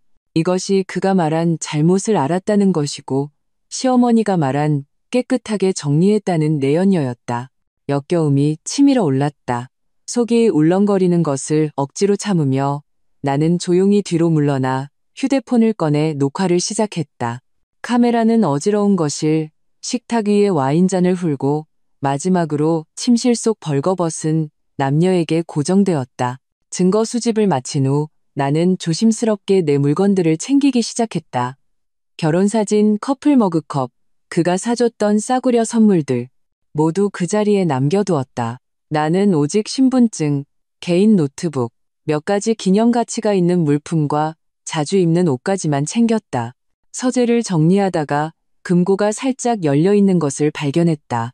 지훈 씨가 어젯밤 급하게 일을 치르느라 금고 잠그는 것조차 잊은 모양이었다. 나는 조용히 금고문을 열었다. 안에는 약간의 현금과 보석 외에 서류 뭉치 하나가 있었다. 무심코 넘겨보는데 내 숨이 점점 가빠졌다. 이것은 지훈 씨의 최근 반년간의 은행 거래 내역과 이체 기록이었다. 거기에는 그가 매달 시누이 지혜에게 거액을 송금하고 최근에는 우리의 공동 예금을 이용해 재테크 상품을 구매한 내역이 선명하게 찍혀 있었다. 수익자는 시어머니의 이름으로 되어 있었다. 기가 막힌 재산 빼돌리기군. 나는 차갑게 웃으며 모든 서류를 촬영했다. 지훈 씨와 시어머니는 입만 열면 아파트 지분을 자기 집에서 냈다고 주장하더니 뒤에서는 몰래 우리의 공동재산을 빼돌리고 있었던 것이다. 막 떠나려는데 침실 쪽에서 부스럭거리는 소리가 들렸다. 나는 재빨리 서류를 제자리에 놓고 캐리어를 든 채 떠날 준비를 했다. 하지만 한 발 늦었다. 지훈 씨가 눈을 비비며 침실에서 나왔다. 나를 보고는 밍셴이 멍해졌다. 연우야. 그는 무의식적으로 침실을 돌아보더니 얼굴이 순식간에 새하얗게 질렸다. 네가 왜 왔어? 내 물건 가지러요. 나는 평온하게 말하며 활짝 열린 침실 문을 가리켰다. 소개 좀 해주시죠. 지훈 씨의 얼굴이 불그락푸르락해졌다. 내 말 좀 들어봐. 네가 생각하는 그런 거 아니야. 그럼 뭔데요? 나는 비웃으며 말했다. 그 여자가 당신 마사지라도 해주고 있었어요? 아니면 둘이 인간 탑쌓기 놀이라도 했나요? 지훈 씨는 격분해서 성큼성큼 다가와 내 손목을 잡아챘다. 열쇠 내놔. 여긴 이제 내 집 아니야. 나는 손목이 아파 미간을 찌푸렸다. 이거 놔. 휴대폰도 내놔. 지훈 씨가 갑자기 무언가 깨달은 듯 흉흉하게 말했다. 너 방금 사진 찍었지? 아니요. 나는 본능적으로 휴대폰을 등 뒤로 숨겼다. 지훈 씨는 내 가방을 와락 낚아채 거칠게 뒤지기 시작했다. 그가 휴대폰을 찾아내 잠금을 풀려고 할 때 나는 그 틈을 타 빠져나와 캐리어를 끌고 문 쪽으로 뛰었다. 거기서 지훈 씨가 으르렁거리며 쫓아와 현관에서 내 머리채를 잡아챘다. 사진 지워. 두피가 찢어지는 듯한 고통이 느껴졌다. 나는 비틀거리며 신발장에 부딪혔다. 지훈 씨는 그 틈을 타 휴대폰을 빼앗았지만 내가 지문 잠금을 설정해둔 탓에 열 수는 없었다. 잠금 풀어. 그가 내 목을 조르며 벽으로 밀어붙였다. 그렇지 않으면 가만 안 둬. 눈앞이 캄캄해졌다. 나는 필사적으로 발길질하며 저항했고 마침내 한 발이 그의 급소를 정확히 찼다. 지훈 씨가 비명을 지르며 손을 놓았다. 나는 그 틈을 타 현관에 화병을 집어 그에게 던졌다. 쨍그랑. 화병이 지훈 씨 어깨에서 산산조각 났다. 그는 격분해서 달려들었고 우리는 뒤엉켜 싸웠다. 혼란 속에서 나는 밀려 넘어졌고 허리를 거실 테이블 모서리에 세게 부딪혔다. 극심한 고통에 눈앞이 캄캄해지며 거의 정신을 잃을 뻔했다. 지훈 씨도 내 처참한 모습에 놀란 듯 몇 걸음 뒤로 물러섰다. 너 연기하지 마.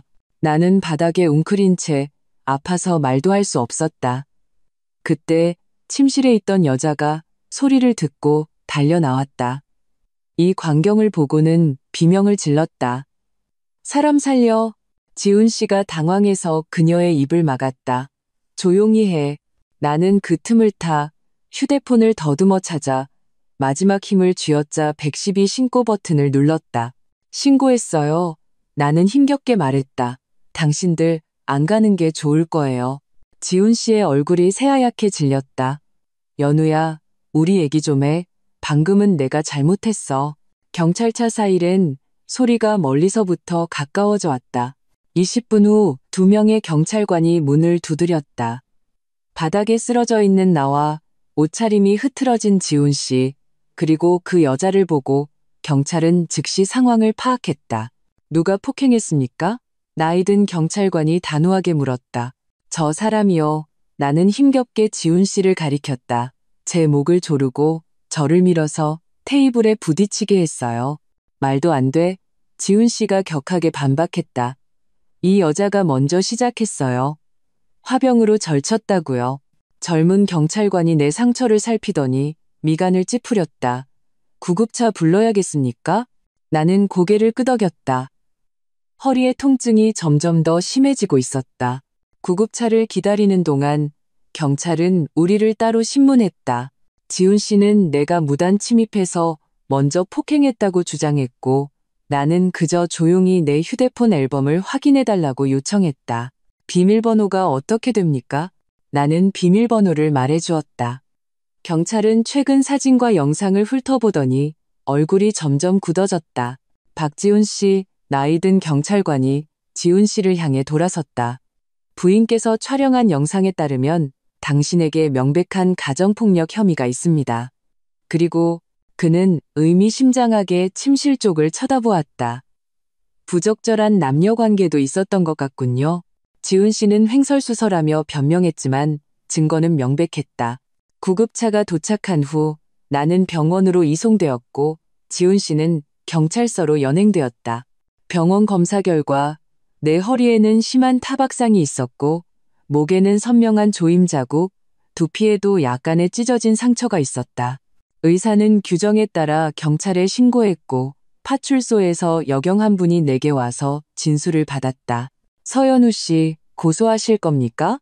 여경이 물었다. 현재 증거만으로도 박지훈 씨를 즉시 구속할 수 있습니다. 나는 잠시 생각하다가 고개를 저었다. 당장 구속은 말아주세요. 하지만 상해진단서와 사건 접수증은 필요합니다. 여경은 이해한다는 듯 고개를 끄덕였다. 이혼 준비하시려고요? 네, 나는 쓴웃음을 지었다. 이런 일 많이 보셨나 봐요. 너무 많죠? 여경이 한숨을 쉬었다.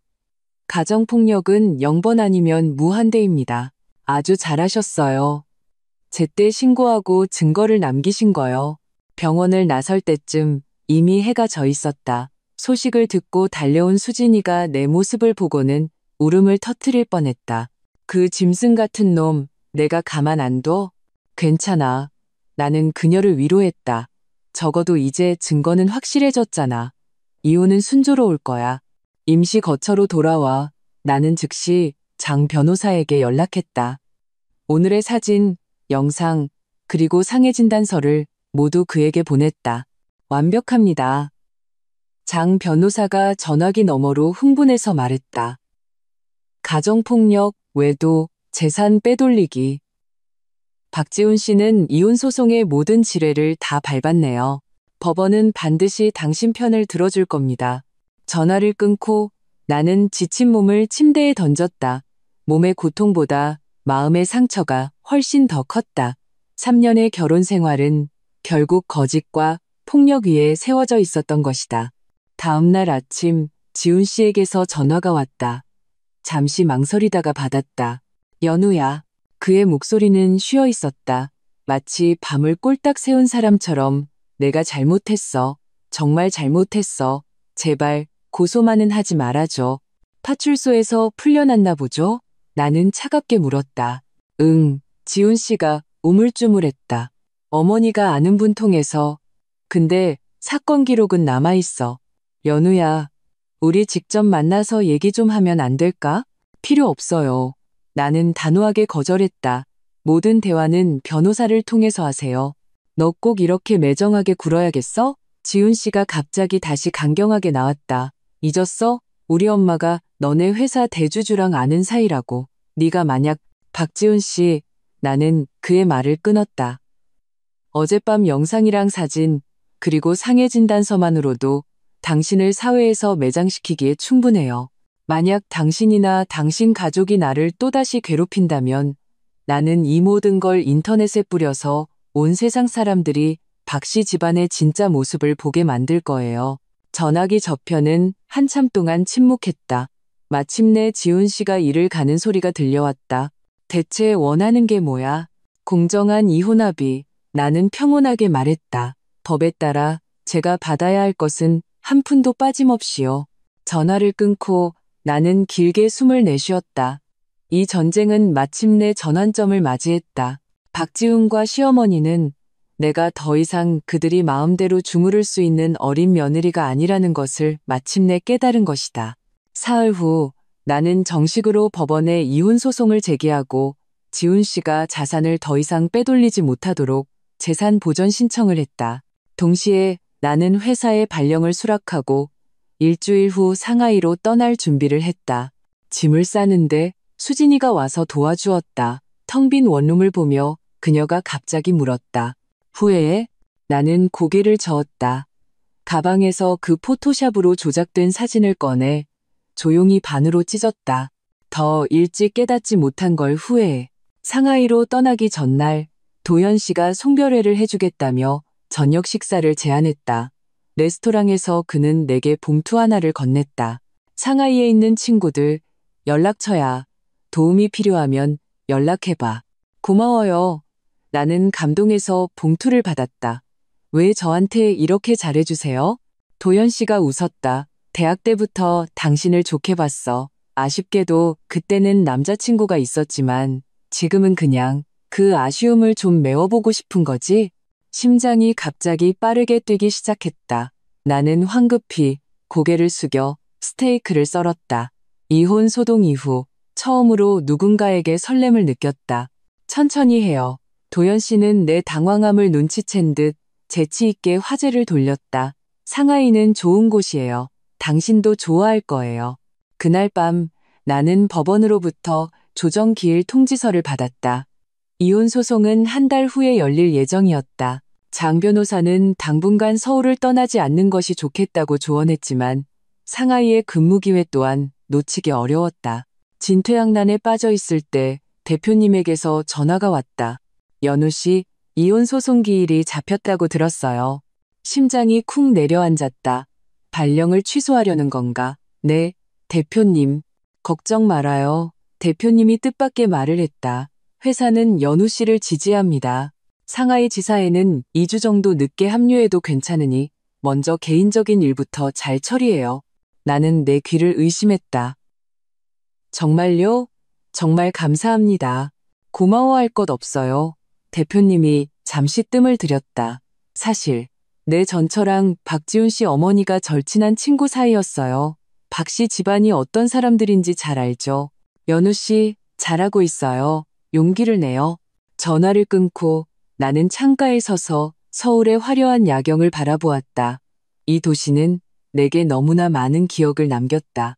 좋은 기억, 나쁜 기억, 달콤한 기억, 고통스러운 기억. 하지만 이제는 앞으로 나아가야 할 때였다. 내일 나는 완전히 새로운 모습으로 법정에 서서 이 잘못된 결혼을 끝낼 것이다. 그리고 상하이로 나의 새로운 삶을 향해 달려갈 것이다. 법원 조정실은 냉방이 너무 강했다. 나는 정장 재킷을 여미며 무의식적으로 손가락으로 테이블을 두드렸다. 장 변호사가 옆에서 서류를 정리하며 이따금 격려의 미소를 보내주었다. 긴장돼요? 그가 낮게 물었다. 나는 고개를 끄덕였다. 목이 말라 말이 나오지 않았다. 조정실 유리병 너머로 지훈 씨와 그의 변호사가 이미 도착해 다른 회의실에서 대화하는 모습이 보였다. 시어머니와 지혜도 와 있었는데 이따금 이쪽으로 증오의 찬 시선을 던졌다. 기억하세요. 장 변호사가 내 손을 가볍게 두드렸다. 우리가 절대적으로 유리해요. 그들의 유일한 카드는 시간을 끌어서 당신을 지치게 만드는 것뿐입니다. 조정관은 금태 안경을 쓴 중년 여성이었는데 유능하고 단호해 보였다. 그녀는 먼저 지훈 씨 측과 단독 면담을 하고 우리 쪽으로 왔다. 서연우 씨, 조정관이 서류를 넘겨보며 말했다. 박지훈 씨는 협의 이혼에 동의하지만 재산 분할에 이견이 있다고 합니다. 무슨 이견이요? 내가 미간을 찌푸렸다. 조정관이 안경을 고쳤었다. 그는 아파트 지분 매입금이 전적으로 그의 부모님에게서 나왔으므로 이는 개인적인 증여에 해당하며 부부 공동 재산이 아니라고 주장합니다. 나는 비웃으며 서류 가방에서 은행 거래 내역서를 꺼냈다. 이것은 주택 구매 시의 이체 기록입니다. 제가 40%의 지분을 지불했다는 것이 명확히 나와 있습니다. 그리고 지난 3년간의 대출금은 저희가 공동으로 상환했습니다. 조정관은 서류를 꼼꼼히 살피고는 고개를 끄덕였다. 명확한 증거군요. 다른 쟁점은 없습니까? 있습니다. 장 변호사가 말을 이었다. 피고는 부부 공동재산을 빼돌린 행위가 있습니다. 그는 내가 금고에서 촬영한 이체 기록들을 제시했다. 지난 반년간 박지훈 씨는 그의 여동생 박지혜에게 총 2억 8천만 원을 이체했고 공동 예금을 이용해 5억 원의 재테크 상품을 구매했으며 수익자는 그의 어머니 김영숙으로 되어 있습니다. 조정관은 미간을 찌푸리며 이 내용을 기록했다. 원고 측의 요구사항은 무엇입니까? 민법 제840조에 따라 장 변호사가 유창하게 법조항을 인용했다. 피고의 외도와 가정폭력으로 인해 이혼에 이르게 되었으므로 원고는 손해배상을 청구할 권리가 있습니다. 우리는 부부 공동재산을 65대 35의 비율로 분할하고 위자료 1억 원을 청구합니다. 조정관이 약간 놀란 표정을 지었다. 그 비율은 우리는 피고의 과실을 증명할 충분한 증거를 가지고 있습니다. 장 변호사가 자신감 있게 말하며 USB 하나를 건넸다. 외도 사진, 가정폭력 영상, 상해 진단서, 그리고 피고의 재산 빼돌리기 증거가 모두 담겨 있었다. 조정관은 USB를 컴퓨터에 꽂고 빠르게 내용을 훑어보았다. 그의 얼굴은 점점 굳어졌다. 다 본 후 그는 안경을 벗고 콧등을 주무르며 말했다. 피고 측에 당신들의 요구사항을 전달하겠습니다. 그가 떠난 후 나는 길게 숨을 내쉬었다. 그들이 받아들일까요? 아니요. 장 변호사가 고개를 저었다. 박지훈 씨 어머니 같은 사람은 차라리 돈을 태워버릴지언정 쉽게 양보하지 않을 겁니다. 하지만 걱정 마세요. 이 증거들은 법정에서 더욱 유리하게 작용할 테니까요. 예상대로 30분 후 조정관이 돌아와 지훈 씨 측이 우리의 제안을 거부하고 50대 50분할을 고집하며 모든 과실 혐의를 부인했다고 알려주었다. 그럼 법정에서 뵙죠. 장 변호사가 평온하게 말했다. 법원을 나설 때 박 씨 가족이 문 앞을 막고 있었다. 시어머니 김영숙은 나를 보자마자 달려들었지만 법원 경위에게 제지당한 후에도 악을 썼다. 양심도 없는 것. 우리 박 씨 집안이 너한테 뭘 잘못했다고 기어이 법정까지 와서 망신을 시켜. 지혜도 거들었다. 그래요. 우리 오빠가 언니한테 얼마나 잘해줬는데 이렇게 배신을 해요. 나는 걸음을 멈추고 그들을 향해 돌아섰다. 잘해줬다고요? 외도하고 폭행하고 재산 빼돌리는 게 잘해주는 건가요? 나는 주변 사람들이 모두 들을 수 있도록 목소리를 높였다. 제가 사진이랑 영상 여기 계신 분들한테 다 보여드릴까요? 구경하던 사람들이 수군거리기 시작했다. 시어머니의 얼굴이 잿빛으로 변했다. 지훈 씨가 어머니와 여동생을 잡아끌며 낮게 무언가 말하고는 나를 아큰눈이 쏘아보았다. 서연우, 너 두고 봐. 저는 법원의 공정한 판결을 기다리겠습니다. 나는 평온하게 응수하고 뒤돌아섰다. 임시 거처로 돌아와 나는 지쳐서 소파에 쓰러졌다. 이 전쟁은 생각보다 훨씬 더 힘든 일이었다. 하지만 나는 끝까지 버텨야 한다는 것을 알았다. 휴대폰이 울렸다. 도연 씨의 메시지였다. 오늘 조정은 어땠어? 나는 간단히 상황을 설명했다. 그는 곧바로 답장했다. 내가 서울로 돌아가서 같이 있어줄까? 상하이 일은 거의 다 처리했어. 마음속에 따뜻한 기운이 퍼졌지만 나는 정중히 거절했다. 고마워요. 하지만 혼자 맞서고 싶어요. 이해해. 무슨 일 있으면 언제든 연락해. 도연 씨의 배려에 눈시울이 뜨거워졌다. 이후 2주간 나는 업무 인수인계에 전념하면서 동시에 장 변호사와 함께 정식 재판 자료를 준비했다. 지훈 씨 쪽은 조용해졌고 더 이상 나를 괴롭히지 않았다. 재판 전날 밤 내가 서류를 정리하고 있는데 휴대폰이 갑자기 울렸다. 모르는 번호였다. 여보세요?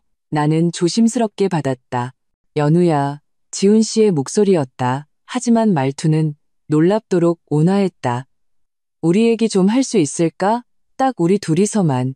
할 얘기 있으면 그냥 말해요. 나는 경계를 늦추지 않았다. 내가 직접 사과하고 싶어서.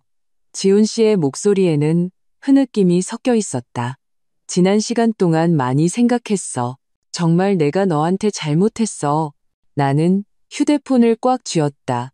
내 귀를 의심했다. 이 사람이 그 오만방자했던 박지훈이란 말인가? 연우야, 내가 잘못했어. 그가 계속 말했다. 바람 피운 것도, 손찌검한 것도. 내일이면 재판인데 이렇게 험한 꼴 보이고 싶지 않아. 우리끼리 조용히 해결하면 안 될까? 어떡해요? 나는 침착하게 물었다. 내 조건 받아들일게. 지훈 씨가 다급하게 말했다. 재산 65%, 위자료, 전부 다. 제발 소송만 취하해줘. 이것은 너무나 이상했다. 지훈 씨의 성격에 갑자기 이렇게 순순히 나올 리가 없었다. 그들이 우리에게 불리한 새로운 증거라도 발견한 게 아니라면 왜 갑자기 마음을 바꿨어요? 내가 직접적으로 물었다. 전화기 저편은 몇 초간 침묵했다. 그 사진이랑 영상 공개되는 거 원치 않아. 내 직장 생활의 타격이 너무 커. 결국 이거였구나. 지훈 씨는 대기업에 다니고 있었고 외도와 가정폭력 증거가 공개되면 그의 앞날에 큰 영향을 미칠 것이 분명했다. 내일 법정에서 뵙죠. 나는 직접적인 대답을 피했다. 진심으로 화해할 마음이 있다면 판사님 앞에서 조정 합의를 하세요. 전화를 끊고 나는 즉시 장 변호사에게 연락해 지훈 씨의 이상한 행동을 알렸다. 속임수일 수 있으니 조심하세요. 장 변호사가 경고했다. 시간을 벌려는 작전일 가능성이 높습니다. 내일 제가 내내 같이 있을 테니 절대 그들과 단독으로 접촉하지 마세요.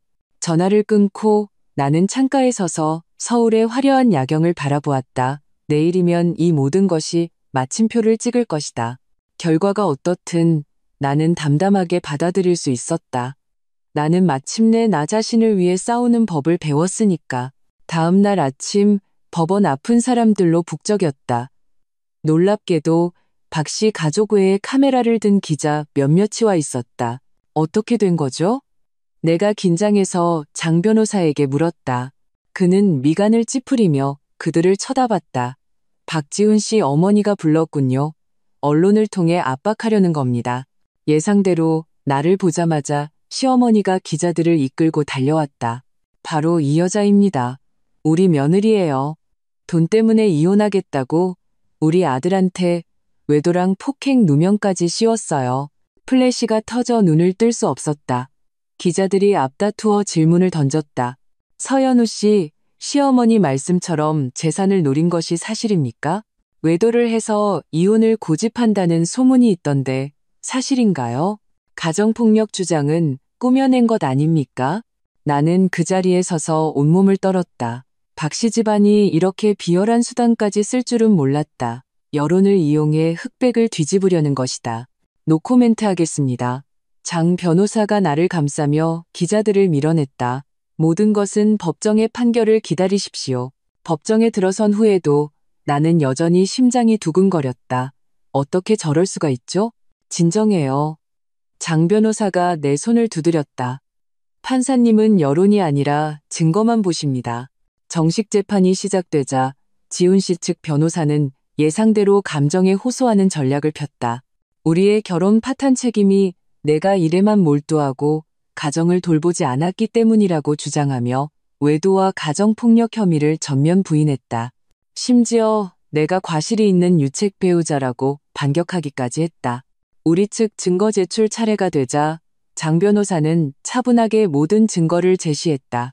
박지훈과 내연녀의 다정한 사진, 폭행 당일의 영상, 상해 진단서, 재산 빼돌리기 은행 거래 내역, 모든 항목의 명백한 증거가 뒷받침되었다. 가장 결정적인 것은 장 변호사가 박지훈과 행정팀 민하윤의 호텔 출입 기록까지 증거로 신청했다는 점이었다.